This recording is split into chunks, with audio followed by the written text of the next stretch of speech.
ခုတင်ပြမယ့်သင်ခန်းစာကတော့ဒီမှာထိုင်းစကားပြောအပိုင်း6ပေါ့နော်ထိုင်းစကားပြောအပိုင်း6ချုပ်ချယ်တာကို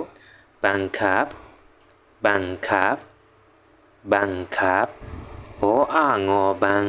ခေါ်အာဘောခပ်ဘောအာငေါ်ဘန်ခေါ်အာဘောခပ်ဘန်ခပ်ချုပ်ချယ်တယ်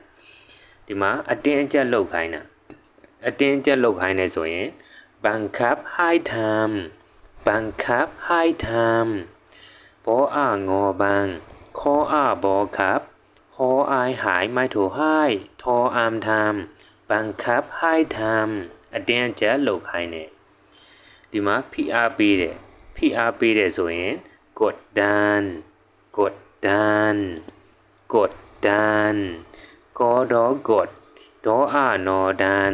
กดดันဒီမှာအရေးကြီးတာကျွန်တော်ဒီကဂွန်းသားဂွန်းပိတ်တွေကအသက်တန်လေးတွေကိုကျွန်တော်နောက်ကနေပြီးတော့ဒီအစုံးမှာအသက်တန်လေးတွေကိုလိုက်ထွက်ပြီးမှပြီးသားမှာဖြစ်ပါနော်ဒီမှာဆိုရင်လည်းကောဒေါဂေါဆိုတော့ဓာတ်တက်နဲ့ဆုံးတာနော်ဂေါရှာလေးထောက်ပြီးဆုံးရမယ်ဂေါပြီးရင်ဒန်ဒေါအာနော်ဒန်နတ်တက်နဲ့ဆုံးတာတဲ့အဲ့တော့ရှာလေးထောက်ပြီးတော့ဒီကနတ်တက်နဲ့ဆုံးပေးရမှာပေါ့နော်ဒန်ဂေါဒန်ဖိအားပေးတာပေါ့နော်ပြီးရင်ဖိနှိပ်တာကိုဂေါခီกดขี่กอดอกดคออีขีมาเอขีกอดอกดคออีขีมาเอขีกดขี่ဖိနှိပ်တယ်အနိုင်ကျင့်တာကို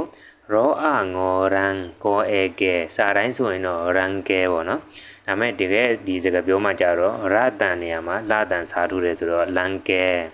မိမိကရန်ကဲပဲပြောလန်ကဲပဲပြောရတာပေါ့နော်